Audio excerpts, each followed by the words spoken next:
जय हिंद साथियों, स्वागत है आप सभी का आपके अपने यूट्यूब चैनल एग्री स्टेशन में। साथियों, हम लोग आज इस वीडियो के माध्यम से यूपी SSC पेट का एग्ज़ाम जो 16 अक्टूबर को होने वाला है उससे रिलेटेड यहाँ पर कुछ क्वेश्चंस डिस्कस करेंगे, कुछ टॉपिक्स डिस्कस करेंगे। यहाँ पर दोस्तों आपको बता दें कि आपके पेट के एग्ज़ाम में आप सभी को पता होगा कि सामान्य जागरूकता के 10 क्वेश्चंस आने वाले हैं। इसके अलावा दोस्तों भारतीय अर्थव्यवस्था के 5 क्वेश्चन आएंगे और वहीं पर आप देखेंगे कि भारतीय राष्ट्रीय आंदोलन के जो है वो 5 क्वेश्चन आएंगे। टोटल यहाँ पर 20 क्वेश्चन हम लोग आज इस वीडियो के माध्यम से डिस्कस करने वाले हैं।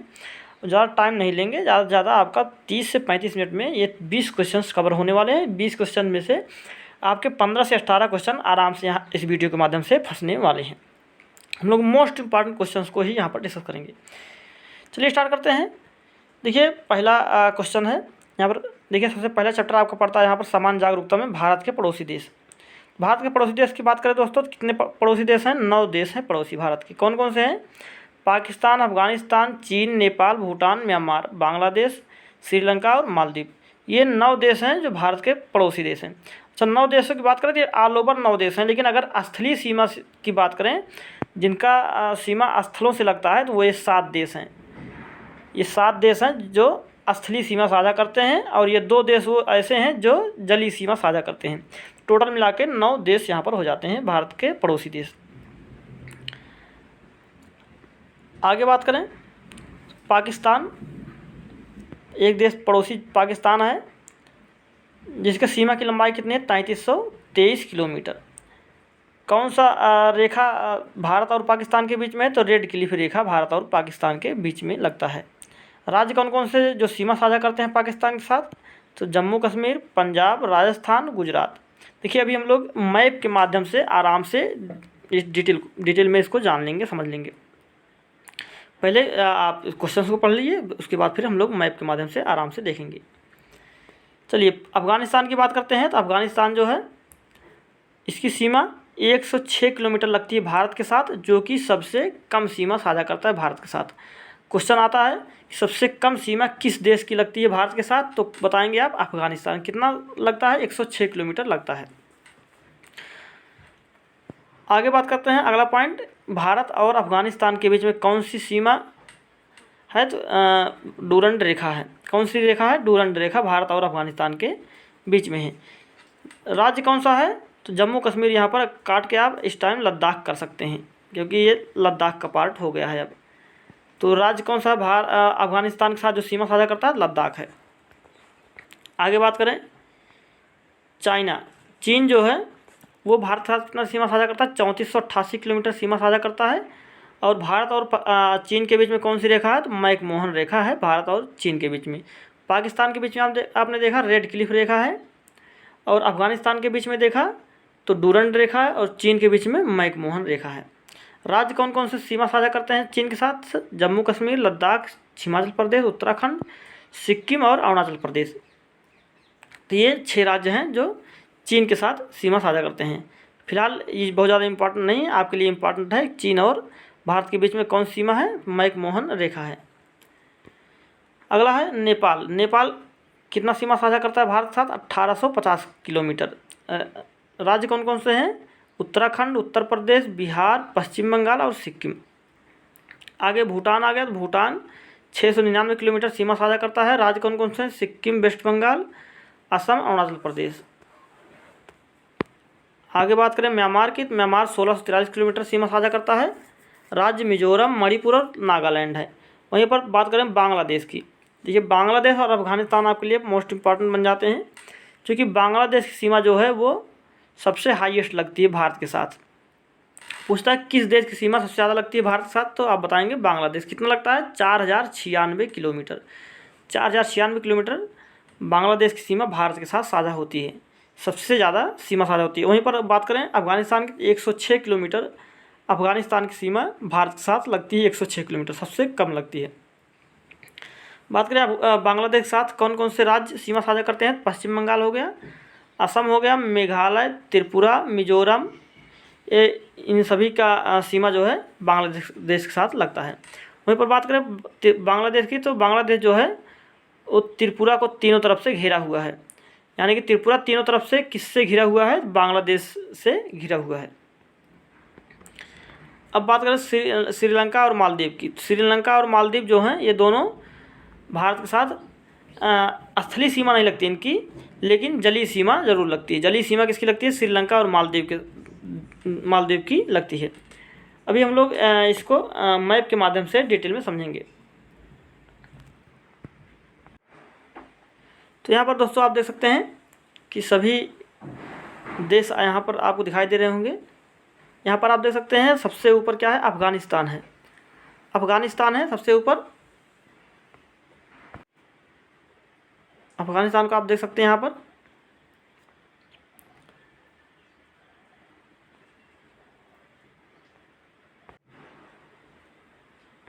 तो ये है अफ़गानिस्तान। अच्छा, अफ़गानिस्तान की सीमा जो है वो किससे लगती है? तो ये लद्दाख, देखिए यहाँ पर ये लद्दाख है। ये सीमा यहाँ पर ये हो गया अफ़गानिस्तान का। ये सीमा छोटा सा थोड़ा सा ये अफ़गानिस्तान के साथ लग रही है। और ये जो सीमा है ये किसकी है? यहाँ से लेकर ये नीचे तक ये गुजरात तक जाएगा। जो पाकिस्तान की सीमा, किसकी सीमा है? पाकिस्तान की सीमा है। और वहीं पर बात करें इधर चीन की, तो ये यहाँ पर देख सकते हैं आप लद्दाख से लेकर ये हिमाचल प्रदेश, उत्तराखंड, उसके नीचे आप आएंगे यहाँ पर सिक्किम, अरुणाचल प्रदेश, यहाँ तक सीमा किसकी लगती है? चीन की लगती है। नेपाल की बात करें तो नेपाल देखिए यहाँ पर यहाँ से स्टार्ट होगा, उत्तर प्रदेश, यहाँ पर बिहार, उसके बाद यहाँ पर सिक्किम, इनसे सीमा लगती है किसकी? नेपाल की है। भूटान की बात करें तो यहाँ पर देखिए सिक्किम से होते हुए यहाँ पर आप देख सकते हैं असम, अरुणाचल प्रदेश, इनसे सीमा लगती है भूटान की। ये यहाँ पर आप देख सकते हैं म्यांमार आ गया। म्यांमार किनारे किनारे है।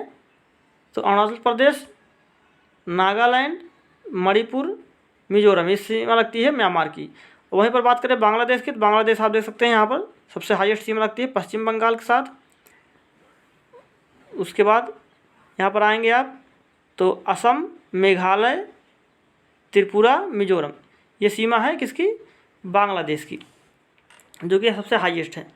तो 9 देशों को हम लोग देखते हैं। सबसे पहले कौन कौन से देश हैं वो 9 जो भारत के पड़ोसी देश हैं। तो यहाँ पर देख सकते हैं अफ़गानिस्तान है, इसके नीचे पाकिस्तान दूसरा देश है, तीसरा देश उसके नीचे आएंगे आप तो ये अरब सागर में स्थित है मालदीव।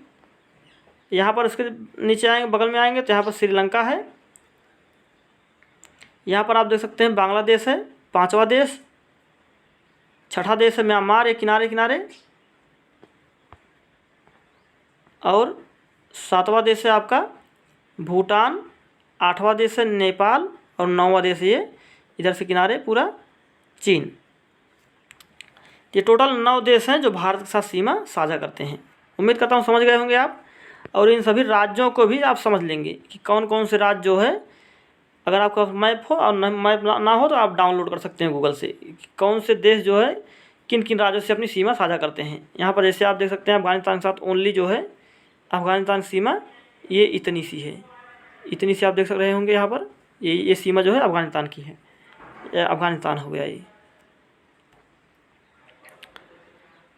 पाकिस्तान की सीमा आप देख सकते हैं यहाँ से लगता है लद्दाख, जम्मू कश्मीर, यहाँ से जम्मू कश्मीर, पंजाब, राजस्थान, उसके नीचे आप आएंगे यहाँ पर तो गुजरात, ये सीमा लगती है पाकिस्तान की। इधर आएंगे आप चीन के बारे में देखेंगे तो चीन का यहाँ से लगता है, यहाँ से तो ये हो गया लद्दाख, इधर हिमाचल प्रदेश, उत्तराखंड, उसके बाद आएंगे यहाँ पर उत्तराखंड, उसके बाद यहाँ से नेपाल के ऊपर जाते हुए सिक्किम, फिर यहाँ पर भूटान के ऊपर से आते हुए यहाँ पर अरुणाचल प्रदेश। ये हो गई चीन की सीमा। इस टाइप से आप देख सकते हैं यहाँ पर म्यांमार की सीमा, अरुणाचल प्रदेश, नागालैंड, मिजोरम, मणिपुर, ये हो गई किसकी सीमा? म्यांमार की सीमा। और यहाँ पर आपको बता ही दिया हमने बांग्लादेश की सीमा ये है। तो इसको आप अच्छे से समझ लेंगे एक बार। अब आगे बढ़ते हैं दोस्तों। यहाँ पर आप देख सकते हैं यहाँ तक हम लोगों ने डिस्कस कर लिया श्रीलंका और मालदीव तक। आगे बात करें देश, राजधानी एवं मुद्रा की। यहाँ से भी क्वेश्चन एक आता है, देश, राजधानी और मुद्रा। यहाँ पर जो भारत के पड़ोसी देश हैं उनकी राजधानी और मुद्रा तो मोस्ट इम्पॉर्टेंट है, इसको ज़रूर आप याद रखेंगे। उसके अलावा भी आप जितना भी याद रख सकते हैं रखेंगे। फिलहाल हमने जो इनके पड़ोसी देश हैं उनके राजधानी और मुद्राओं को देखा हुआ है, यहाँ लिखा हुआ है। यहाँ पर पाकिस्तान देश की बात करें, इसकी राजधानी क्या है? इस्लामाबाद है, मुद्रा क्या है? रुपया है। नेपाल की बात करें तो राजधानी काठमांडू है, मुद्रा रुपया है। श्रीलंका की बात करें तो श्री जयवर्धनेपुरम है राजधानी और रुपया है। बांग्लादेश की बात करें तो ढाका है राजधानी और मुद्रा क्या है? टका है। आगे बात करें भूटान की, तो भूटान की राजधानी क्या है? थिम्पू है और मुद्रा क्या है? नोंगत्रुम है। म्यांमार की बात करें तो नापीडा है राजधानी और क्यात है मुद्रा। अफ़गानिस्तान की बात करें तो काबुल राजधानी, अफ़गानी रुपया, अफ़गानी इसका मुद्रा। चीन की बात करें तो बीजिंग राजधानी, युआन या रेमनबी मुद्रा है। जापान की बात करें वहीं पर तो जापान जो है इसकी राजधानी क्या है? टोक्यो है, येन इसका मुद्रा है। इसके अलावा भी आप याद रख लेंगे क्योंकि हमने ज़्यादा नहीं लिखा हुआ है यहाँ पर। आगे बात करते हैं राष्ट्रीय एवं अंतर्राष्ट्रीय दिवस। यहाँ से एक क्वेश्चन आता है, ये चैप्टर आप में है। तो राष्ट्रीय एवं अंतर्राष्ट्रीय दिवस जो मोस्ट इम्पॉर्टेंट है उनको हमने लिखा हुआ है। इसके अलावा भी आप अगर पढ़ सकते हैं पढ़ेंगे, लेकिन इसको तो आप अवश्य याद रखेंगे जितना हमने लिखा हुआ है। तो 7 अप्रैल क्या है? विश्व स्वास्थ्य दिवस है। 14 अप्रैल डॉक्टर अंबेडकर जयंती है। 22 अप्रैल विश्व पृथ्वी दिवस है। 1 मई अंतर्राष्ट्रीय श्रम दिवस है। 31 मई विश्व तंबाकू निषेध दिवस है। 5 जून पर्यावरण दिवस है। 21 जून अंतर्राष्ट्रीय योग दिवस है। 11 जुलाई विश्व जनसंख्या दिवस है। 29 अगस्त खेल दिवस। 5 सितंबर शिक्षक दिवस। 14 सितंबर हिंदी दिवस। इसके अलावा 2 अक्टूबर गांधी जयंती। 16 अक्टूबर विश्व खाद्य दिवस। 14 नवंबर बाल दिवस। 1 दिसंबर विश्व एड्स दिवस। 10 दिसंबर मानवाधिकार दिवस। 23 दिसंबर किसान दिवस। 12 जनवरी राष्ट्रीय युवा दिवस। 4 फरवरी विश्व कैंसर दिवस। 8 मार्च विश्व अंतर्राष्ट्रीय महिला दिवस। 22 मार्च विश्व जल दिवस। देखिए इतने जो हैं, इतने तो मोस्ट इम्पॉर्टेंट है, इनको आपको रटना ही पड़ेगा। इसके अलावा भी अगर आप याद रख सकते हैं तो रट लेंगे, इतना ज़रूर आप याद रखेंगे। इसके बाद बात करें हम लोग दोस्तों तो विश्व संगठन एवं उनके मुख्यालय। देखिए जो क्वेश्चंस आपको नहीं याद होंगे इन सभी क्वेश्चंस को आप कॉपी उठा के उसमें लिख लेंगे। तो ये मोस्ट इम्पॉर्टेंट क्वेश्चन है, ये वो क्वेश्चन है जिनसे क्वेश्चन तो 100% फंसना ही फंसना, चाहे डायरेक्ट फंसे या इनडायरेक्ट फंसे। कुछ देखिए कुछ क्वेश्चन होते हैं जो इनडायरेक्ट भी फंसते हैं। डायरेक्ट क्वेश्चन तो फंसेंगे लेकिन इनडायरेक्ट क्वेश्चन भी यहाँ से फंसने वाले हैं आपके। तो टोटल मिला के आपको 15 से 18 क्वेश्चन यहाँ से फंसने वाले हैं, इतना मान लीजिए। क्योंकि देखिए कुछ क्वेश्चन ऐसे होते हैं जिनको आप ऑप्शन देखकर ही कर पाएंगे। जैसे यहाँ से क्वेश्चन नहीं आपका फंस रहा है, मान लीजिए यहाँ से पूछा गया आपसे क्वेश्चन कि एडीबी का मुख्यालय कहाँ है। आपको नहीं पता है कि एडीबी का मुख्यालय कहाँ है। वहाँ पर ऑप्शन आपके पास दिया गया है न्यूयॉर्क, नैरोबी, जिनेवा और मनीला। आपको नहीं पता है कि मनीला है, बट यहाँ पर आपको ये पता है कि न्यूयॉर्क यूएनओ का है, यूनेप का है, नैरोबी केन्या, गाट का है, जिनेवा स्विट्जरलैंड। तो यहाँ पर मनीला आप ऑप्शन देखकर लगा देंगे क्योंकि आपको पता है गाट का है, यूनेप का है, यूएनओ का है, लेकिन ये मनीला आपको नहीं पता है किसका है। तो मनीला को आप ऑटोमेटिक लगा सकते हैं। इस टाइप से इनडायरेक्ट क्वेश्चन भी फंसते हैं। तो यहाँ से डायरेक्ट या इनडायरेक्ट क्वेश्चन आपको 15 से 18 क्वेश्चन आराम से मिलने वाले हैं। विश्व संगठन एवं उनके मुख्यालय की बात करें तो यूएनओ का मुख्यालय कहाँ है? न्यूयॉर्क में है। इसकी स्थापना कब हुई थी? 1945 में हुई थी। यूनेप का मुख्यालय कहाँ है? नैरोबी केन्या में है। इसका स्थापना कब हुआ था? 1972 में हुआ था। गाट की बात करें स्विट्जरलैंड में है, जिनेवा स्विट्जरलैंड इसका मुख्यालय है। 1948 में इसका स्थापना हुआ था। वहीं पर बात करें एडीबी यानी कि एशियन डेवलपमेंट बैंक का मुख्यालय कहाँ है? फिलीपींस मनीला में है। 1966 में इसकी स्थापना हुई थी। वहीं पर बात करें अगर हम लोग नाटो की, नाटो का मुख्यालय कहाँ है? ब्रुसेल्स बेल्जियम में है। स्थापना हुआ था 1949 में। वहीं पर बात करें आईएमएफ की, इंटरनेशनल मॉनेटरी फंड की, तो यहाँ पर वाशिंगटन डीसी में है इसका मुख्यालय और 1945 में इसकी स्थापना हुई थी। सार्क का मुख्यालय काठमांडू में, स्थापना हुई थी 1985 में। WTO यानी कि वर्ल्ड ट्रेड ऑर्गेनाइजेशन का मुख्यालय कहाँ है? जिनेवा में है। जेनेवा स्विट्जरलैंड 1995 में स्थापना हुई थी। यूनेस्को का मुख्यालय कहाँ है? पेरिस फ्रांस में है। 1946 में इसकी स्थापना हुई थी। बात करें वहीं पर यूनिसेफ का मुख्यालय कहाँ है? न्यूयॉर्क में है। ओपेक का मुख्यालय कहाँ है? पेरिस में है। वहीं पर बात करें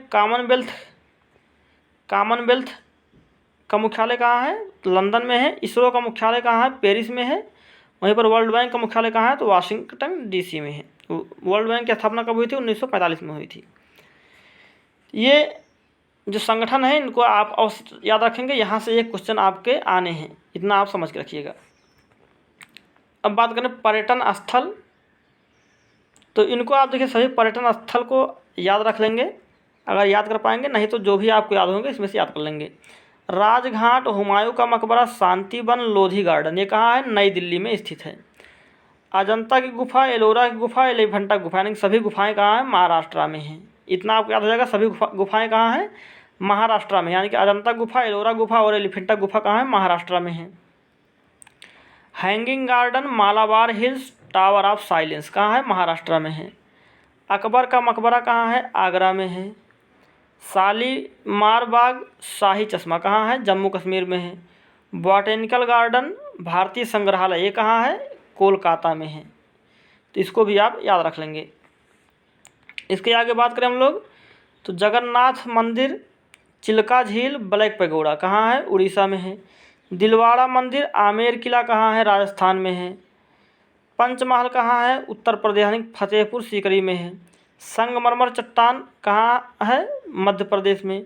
लाल बाग गार्डन, वृंदावन गार्डन और गोल गुंबद कहाँ है? कर्नाटक में है। मीनाक्षी मंदिर कहाँ है? मदुरई तमिलनाडु में है। चार मीनार और गोलकुंडा कहाँ है? हैदराबाद में है। देखिए यहाँ पर गोल गुंबद कर्नाटक में है और गोलकुंडा कहाँ है? हैदराबाद में। इसमें कंफ्यूज नहीं होना है। आगे बात करें, जैन मंदिर कहाँ है? गुजरात में है। पद्मनाभ स्वामी मंदिर कहाँ है? केरला में है। तो ये इम्पॉर्टेंट स्थल हो गए जिनको आपको याद ही रखना पड़ेगा। इसके अलावा प्रसिद्ध पुस्तकें एवं उनके लेखक की बात करें तो वंदे मातरम किसने लिखा था? बंकिम चंद्र चटर्जी ने। हुमायूं नामा, गुलबदन बेगम। साहित्य लहरी, सूरदास। शाहनामा, फिरदौसी। कादम्बरी, बाणभट्ट। बुद्ध चरितम, अश्वघोष। कामसूत्र, वात्स्यायन। किताबुल हिंद, अलबरूनी।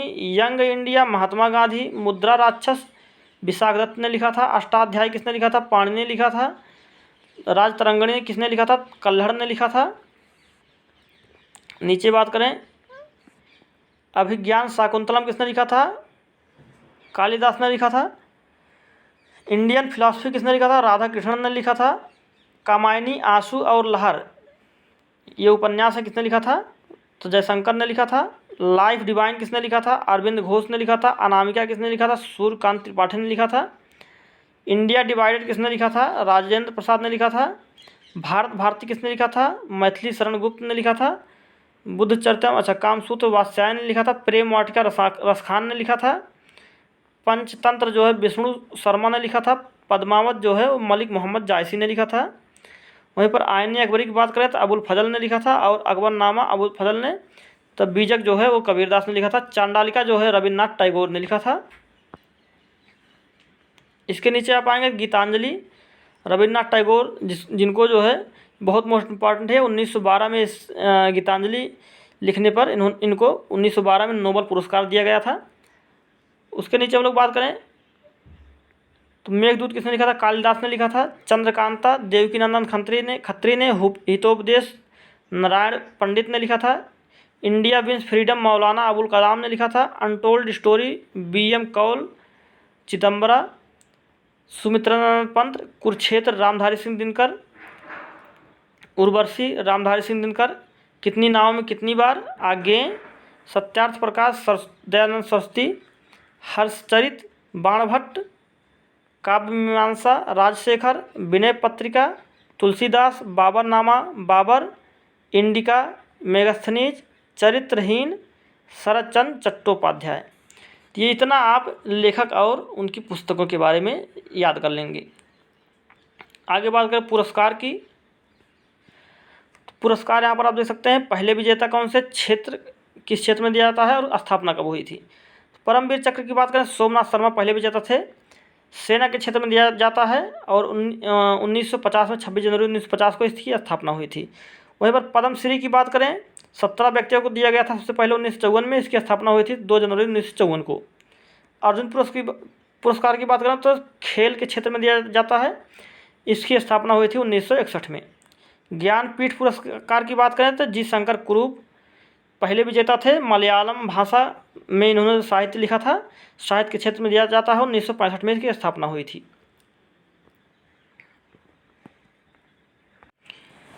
आगे बात करें हम लोग अशोक चक्र की।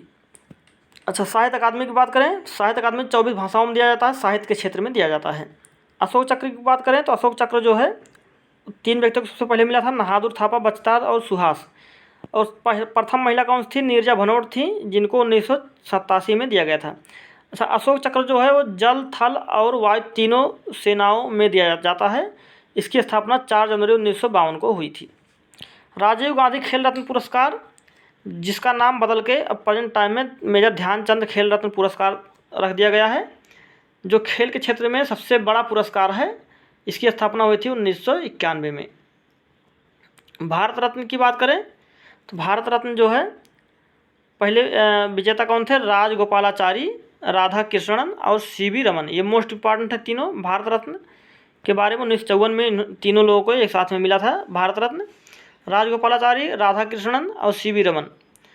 कला, विज्ञान, साहित्य, सार्वजनिक सेवा और खेल, इन 5 क्षेत्रों में भारत रत्न दिया जाता है। किन किन क्षेत्रों में? कला, विज्ञान, साहित्य, सार्वजनिक सेवा और खेल। इसकी स्थापना 2 जनवरी 1954 को हुआ था। सर्वोच्च नागरिक पुरस्कार है इंडिया का, कौन सा? भारत रत्न। 2019 में किसको किसको मिला था? प्रणब मुखर्जी, नानाजी देशमुख और भूपेन हजारिका को मिला था। आगे बात करें पद्म विभूषण की। पद्म विभूषण जो है सरकारी कर्मचारियों को दिया जाता है, दूसरा उच्च नागरिक पुरस्कार है इंडिया का ये। 2 जनवरी 1954 को इसकी भी स्थापना हुई थी। मिस यूनिवर्स की बात करें, फिनलैंड की आर्मी कुशेला पहली विजेता थी। मिस वर्ल्ड की बात करें तो रीता फारिया जो है वो इंडिया की सबसे पहली विजेता थी, मिस वर्ल्ड रीता फारिया 1966 में। वहीं पर बात करें इसकी स्थापना की, तो इसकी स्थापना 1951 में हुई थी। बात करें वहीं पर लास्ट विजेता इंडिया कौन थी? तो मानसी छिल्लर थी, 2017 में मानसी छिल्लर मिस वर्ल्ड बनी थी इंडिया की तरफ से। वहीं पर टोटल अगर देखा जाए, टोटल यहाँ पर आप देख सकते हैं 6 मिस वर्ल्ड है इंडिया के। कौन कौन से? प्रियंका चोपड़ा 2000 में हुई थी, युक्ता मुखी 1999 में, डायना हेडन 1997 में, 94 में ऐश्वर्या राय, 2017 में मानसी छिल्लर और रीता फारिया 66 में। बात करें ग्रैमी पुरस्कार की, ग्रैमी पुरस्कार पंडित रविशंकर जो है 1973 में पहले विजेता थे, और विश्वमोहन भट्ट जो है ये 1994 में पाए थे। यानी कि 2 लोगों को ओनली ग्रैमी पुरस्कार अभी तक मिला हुआ है। संगीत के क्षेत्र में ग्रैमी पुरस्कार दिया जाता है, मोस्ट इंपॉर्टेंट है, इस पॉइंट को याद रखना आप। 1958 में इसकी स्थापना हुई थी। पुलित्जर पुरस्कार की बात करें, पुलित्जर पुरस्कार जो है वो पत्रकारिता एवं साहित्य के क्षेत्र में दिया जाता है, मोस्ट इंपॉर्टेंट पॉइंट है, यहाँ से आप याद रख लेंगे इसको। और ये लोग हैं जो पुलित्जर पुरस्कार पा चुके हैं, इसको भी आप याद रखेंगे। आगे बात करें नोबेल पुरस्कार की, तो दुनिया का सर्वोच्च पुरस्कार है नोबेल पुरस्कार। शुरुआत इसकी 1901 से हुई थी। क्षेत्र कौन कौन सा है? शांति, साहित्य, भौतिक, रसायन, चिकित्सा और अर्थशास्त्र, 6 क्षेत्रों में नोबेल पुरस्कार दिया जाता है। प्राप्तकर्ता इंडिया की तरफ से कौन कौन से हैं जो नोबेल पुरस्कार जीत चुके हैं? नोबेल पुरस्कार जीतने वाले कौन कौन से हैं इंडिया की तरफ से? तो यहाँ पर आप देख सकते हैं, रविन्द्रनाथ टैगोर 1913 में साहित्य पुरस्कार, सीवी रमन 1930 में भौतिक क्षेत्र में, हरगोविंद खुराना 1968 में चिकित्सा के क्षेत्र में, मदर टेरेसा 1979 में शांति के क्षेत्र में, सुब्रमण्यम चंद्रशेखर 1983 में भौतिक क्षेत्र में, अमर सेन 1998 में अर्थशास्त्र के क्षेत्र में, वेंकट रमन 2009 में रसायन के क्षेत्र में, कैलाश सत्यार्थी 2014 में शांति के क्षेत्र में, अभिजीत बनर्जी 2019 में अर्थशास्त्र के क्षेत्र में। फिलहाल आप इन दोनों पॉइंट्स को अवश्य याद रखेंगे कि कौन विजेता किस क्षेत्र में जीते हुए हैं, किस क्षेत्र में पाए हुए हैं पुरस्कार। आगे बात करें भारतीय नृत्य की, तो भारतीय नृत्य जो है शास्त्रीय नृत्य की बात करें, शास्त्रीय नृत्य कौन कौन से हैं? 8 हैं। शास्त्रीय नृत्य 8 हैं, और 8 नृत्य कौन कौन से हैं? भरतनाट्यम तमिलनाडु का शास्त्रीय नृत्य है। कुचिपुड़ी आंध्र प्रदेश का। कथकली केरला का। मोहिनीअट्टम केरला का। ओडिसी ओडिशा का। मणिपुरी मणिपुर का। कथक उत्तर प्रदेश का। सत्रिया असम का। ये 8 शास्त्रीय नृत्य हैं। और भी कुछ नृत्य हैं जिनके बारे में जानना जरूरी है। यक्षगान कहाँ होता है? कर्नाटका में। सराहुल और छऊ झारखंड में। पंडवानी छत्तीसगढ़ में। घूमर कालबेलिया राजस्थान में। गरबा डांडिया गुजरात में। बिहू असम में। नौटंकी रासलीला और दादरा यूपी में। ये कुछ अलग से नृत्य आप याद रख लेंगे। बात करें वहीं पर उत्सव या मेला की, पोंगल जो है तमिलनाडु में मनाया जाता है। देवधरा उत्तराखंड में। ओणम केरला में। लोसांग सिक्किम में। सूरज कुंड मेला लगता है फरीदाबाद में हरियाणा में। सोनपुर मेला बिहार में। नौचंदी मेला उत्तर प्रदेश में मेरठ में। बटेखर मेला जो है आगरा में। आपका यहाँ से एक सब्जेक्ट खत्म हुआ, फिनिश हुआ। अब यहाँ पर भारतीय अर्थव्यवस्था आती है जो कि 5 नंबर के आपके पेट के एग्जाम में आएगा। तो इसको भी हम लोग देखते हैं। देखिए, पंचवर्षीय योजना 1951 से स्टार्ट होती है। सबसे पहले 1951 से 1956 तक पहली पंचवर्षीय योजना चलती है। पंचवर्षीय योजना हर 5 वर्ष के अंतर पर चलती है। पंचवर्षीय योजना की शुरुआत कब हुई थी? 1951 में हुई थी। पहली पंचवर्षीय योजना किस मॉडल पर आधारित थी? ये मोस्ट इंपॉर्टेंट है। तो हैराड एवं डॉमर मॉडल पर आधारित थी। पहली पंचवर्षीय योजना का उद्देश्य क्या था? कृषि विकास इसका उद्देश्य था, कृषि में विकास करना।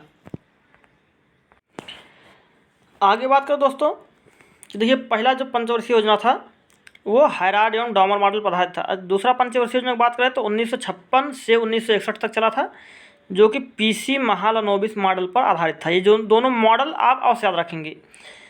पहली पंचवर्षीय योजना हैराड डॉमर मॉडल पर आधारित था। दूसरी पंचवर्षीय योजना पीसी महालनोबिस मॉडल पर आधारित था। पहली पंचवर्षीय योजना का उद्देश्य क्या था? कृषि विकास था। इसको ट्रिक के माध्यम से हम लोग समझेंगे। सबसे पहले हम लोगों ने क्या किया? कृषि करना शुरू किया। क्या किया? खेती करना शुरू किया सबसे पहले। उसके बाद जब खेती से हम लोग कुछ आमदनी आने लगी, अनाज हमारे पास आने लगे, तो हमने क्या किया? उन अनाजों को क्या किया? इंडस्ट्री तरफ हमने उनको भेजा, यानी कि औद्योगिक विकास किया हमने। सबसे पहले खेती किया, जब पैसा आने लगा तो हमने क्या किया? इंडस्ट्री खोला। तो दूसरी पंचवर्षीय योजना किस पर आधारित थी? इंडस्ट्री पर आधारित थी। जब खेती किया, इंडस्ट्री खोला। जब इंडस्ट्री खोलेंगे हम लोग तो हम लोग आत्मनिर्भर भी बनेंगे। तो तीसरी पंचवर्षीय योजना किस पर आधारित थी? आत्मनिर्भरता। उद्देश्य क्या था? आत्मनिर्भरता था तीसरी पंचवर्षीय योजना का। तो तीसरी पंचवर्षीय योजना आप याद रखेंगे कि आत्मनिर्भरता इसका उद्देश्य था। कब तक चला था? तो 1961 से 66 तक चला था। 61 से 66 तक। उसके बाद 66 से लेकर 69 तक 3 वर्ष का गैप यहाँ पर देंगे आप। 69 से 74 तक चौथी पंचवर्षीय योजना चला था। इसका उद्देश्य क्या था? तो आत्मनिर्भरता कृषि एवं सिंचाई। आत्मनिर्भरता कृषि एवं सिंचाई इसका उद्देश्य था। अच्छा, यहाँ पर आप देखेंगे 1951 से 56, 56 से 61, 61 से 66।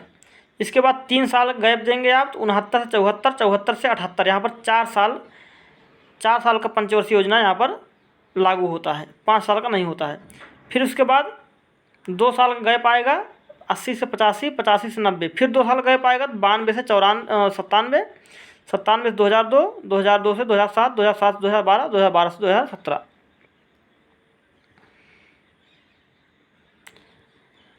अब बात करें हम लोग चौथी की। चौथी का हो गया आत्मनिर्भरता कृषि एवं सिंचाई।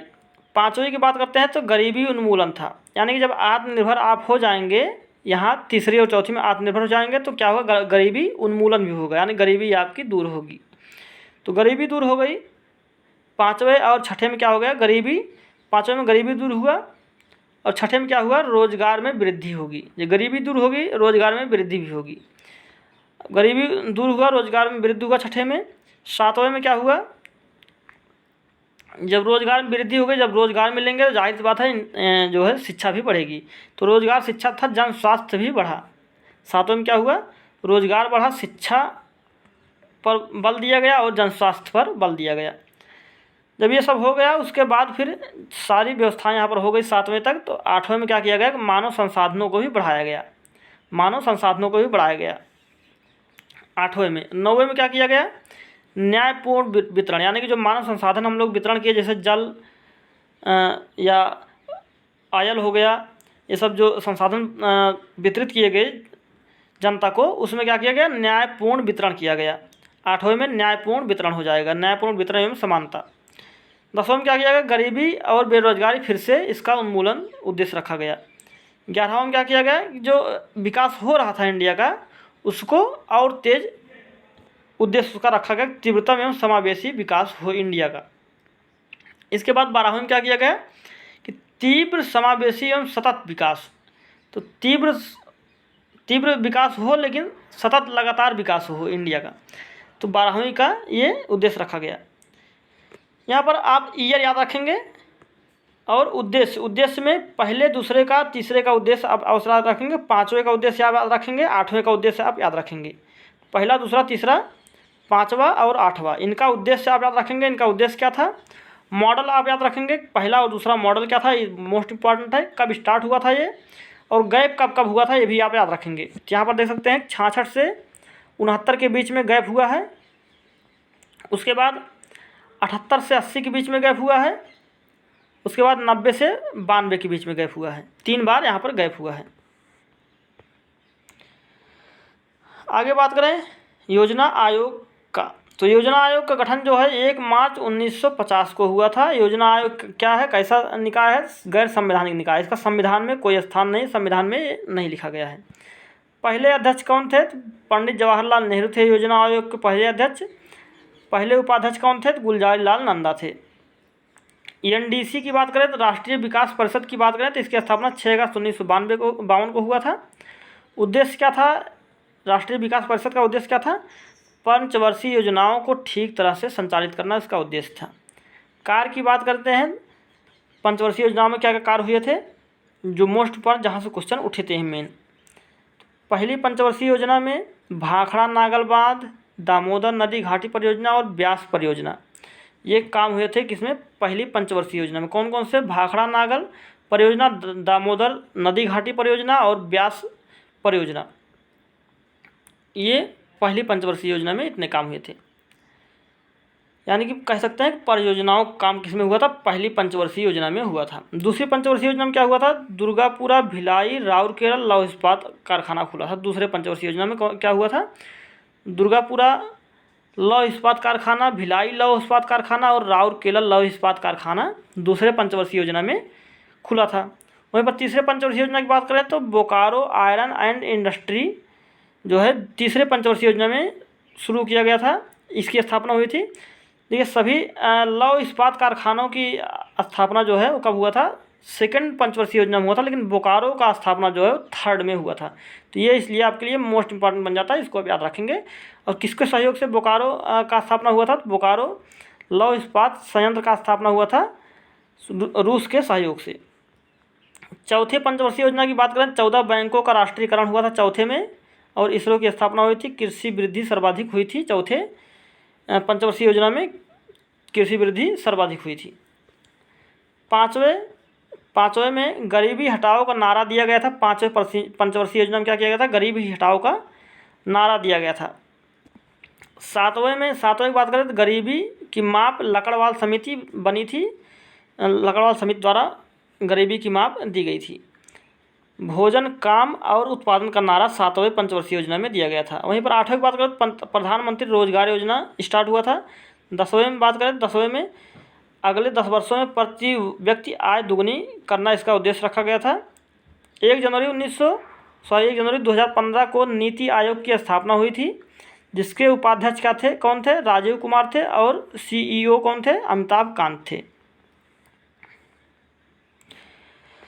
बात करते हैं बैंकों के राष्ट्रीयकरण एवं सुधार की, तो 1 जुलाई 1955 में SBI का राष्ट्रीयकरण हुआ था। RBI की बात करें तो young Hilton commission, young Hilton commission के आयोग की सिफारिश पर RBI की स्थापना हुई थी। कब हुई थी, 1 अप्रैल 1935 को। वहीं पर 1 जनवरी 1949 में इसका राष्ट्रीयकरण हुआ था। स्थापना हुआ था 1935 में, राष्ट्रीयकरण हुआ था 1949 में। 19 जुलाई 1969 को 14 बैंकों का राष्ट्रीयकरण हुआ था। किन बैंकों का राष्ट्रीयकरण हुआ था? जिन बैंकों का पैसा जो है, जिन बैंकों में 50 करोड़ से अधिक थी। प्रधानमंत्री उस टाइम कौन थी? तो इंदिरा गांधी थी। 15 अप्रैल 1980 को 6 बैंकों का राष्ट्रीयकरण हुआ था। उस टाइम पर भी प्रधानमंत्री कौन थी? तो इंदिरा गांधी थी। 1985 में कौन सी समिति बनी थी? चक्रवर्ती समिति बनी थी। किससे संबंधित थी? ये बैंकिंग सुधार से संबंधित थी। 1991 में नरसिंहम समिति बनी थी, जो भी बैंकिंग से संबंधित थी। 22 सितंबर 2013 को नचकेत मोर समिति बनी थी, जो बैंकिंग सुधार से संबंधित थी। यहाँ पर बात करते हैं, कुछ बैंक आपस में मिल गए थे, विलय हुआ था। कौन कौन बैंकों का? 1 अप्रैल 2017 को देना प्लस विजया बैंक का विलय हुआ था। किसमें? बीओबी बैंक में। बैंक ऑफ बड़ौदा में किसका? देना और विजया बैंक का विलय हुआ था 1 अप्रैल 2017 को। वहीं पर 1 अप्रैल 2020 को 10 बैंकों का विलय हो गया था। वर्तमान में सरकारी बैंक कितने हैं? 12 हैं। आगे चलिए, जीएसटी की बात करें। जीएसटी इनडायरेक्ट टैक्स है। इनकम टैक्स कैसा है? डायरेक्ट टैक्स है। अधिकतम इनकम टैक्स कितना लगता है? 30% लगता है। जीएसटी समिति विजय केलकर समिति के आधार पर बनी थी जीएसटी जो है। वहीं पर जीएसटी द्वारा जो है 17 करोड़ को स्थापित किया गया था। पूछा जाएगा जीएसटी जो है, जीएसटी द्वारा कितने करोड़ को स्थापित किया गया? तो 17 करोड़ को स्थापित किया गया, हटाया गया, जीएसटी लाया गया। फिर लागू जो है 1 जुलाई 2017 से जीएसटी लागू हुआ। कनाडा मॉडल पर आधारित है ये जीएसटी। किस पर? कनाडा मॉडल पर आधारित है। 101वां संविधान संशोधन से लागू किया गया जीएसटी। जीएसटी चोरी के लिए 5 साल जेल का प्रावधान रखा गया है। जीएसटी कर जो है वो 0%, 5%, 12%, 18% और 28% जीएसटी कर लगता है। कृषि सुधार की बात करें, सॉयल हेल्थ कार्ड 19 फरवरी 2015 को शुरू किया गया। प्रधानमंत्री फसल बीमा योजना 13 जनवरी 2016 को शुरू किया गया। ऑपरेशन ग्रीन मिशन 2018-19 में शुरू किया गया। प्रधानमंत्री किसान सम्मान निधि 1 दिसंबर 2018 को शुरू किया गया, जो कि 6,000 रुपये प्रतिवर्ष दिया जाता है। प्रधानमंत्री किसान मानधन योजना 9 अगस्त 2020 को शुरू किया गया झारखंड से, जिसमें 60 वर्ष से अधिक आयु के व्यक्तियों को 3,000 रुपये पर मंथ दिया जाएगा। अब बात करते हैं 5 नंबर क्वेश्चन यहाँ से आएगा आपका, भारतीय राष्ट्रीय आंदोलन से। तो भारतीय राष्ट्रीय कांग्रेस की स्थापना 1885 में एओ हुम ने किया था। भारतीय राष्ट्रीय कांग्रेस के पहले अध्यक्ष कौन थे? ब्योमेश चंद्र बनर्जी थे। प्रमुख अधिवेशनों की बात करते हैं हम लोग। तो देखिए यहाँ पर आप याद रखेंगे 1885 में ब्योमेश चंद्र बनर्जी पहले अध्यक्ष थे। अधिवेशन कहाँ हुआ था? बम्बई में हुआ था। प्रथम हिंदू थे ये। अगला है 1886 में दादा भाई नौरोजी दूसरे अध्यक्ष बने थे।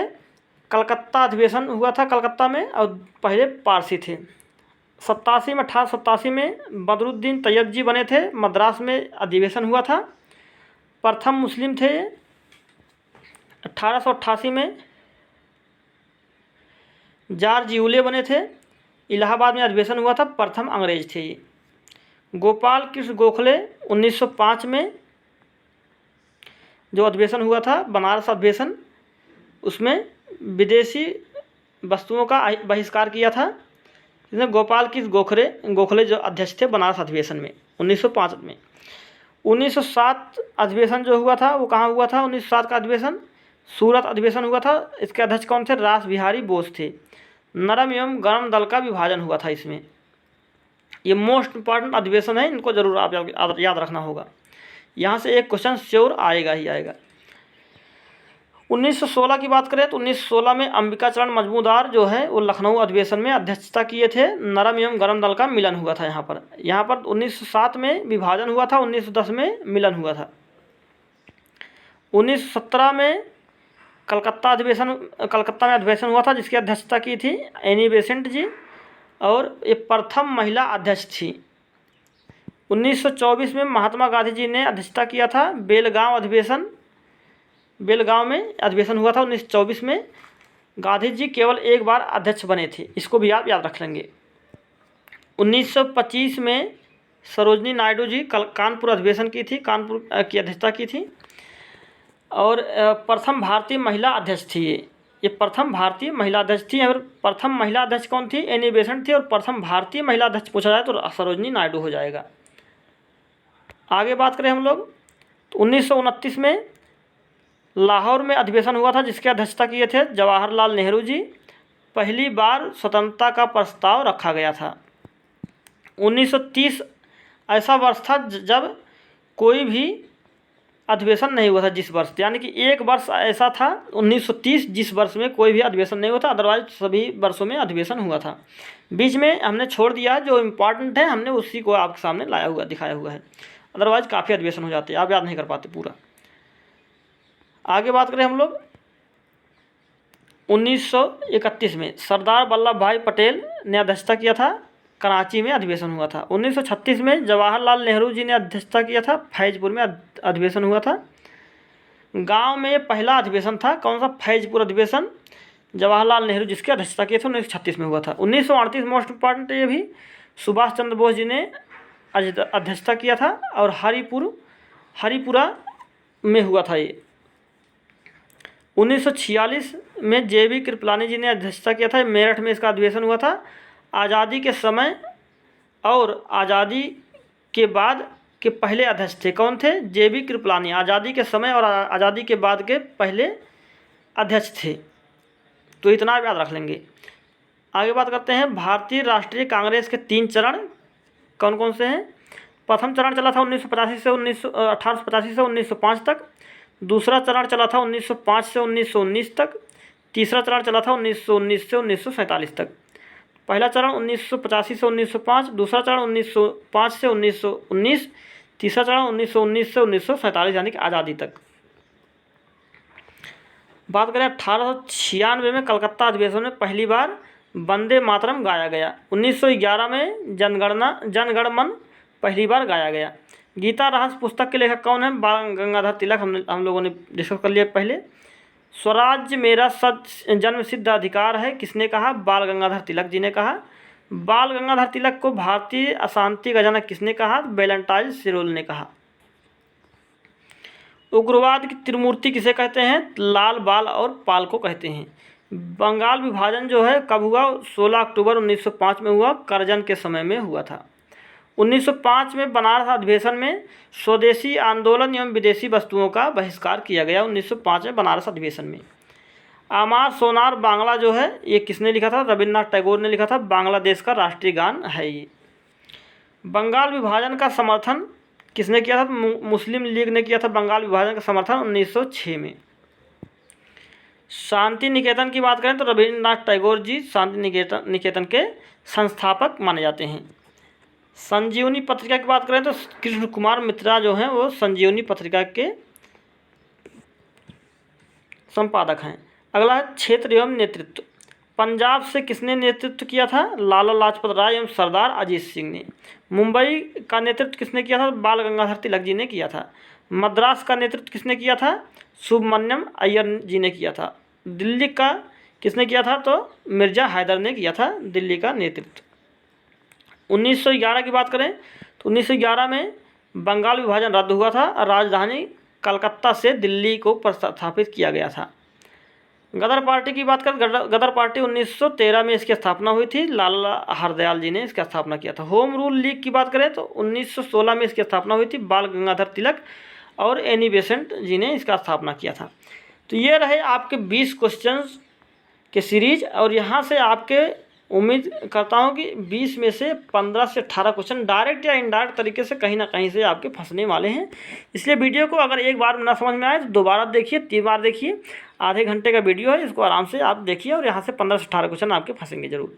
चलिए नेक्स्ट वीडियो में फिर मिलेंगे, तब तक के लिए नमस्कार, जय हिंद, जय भारत।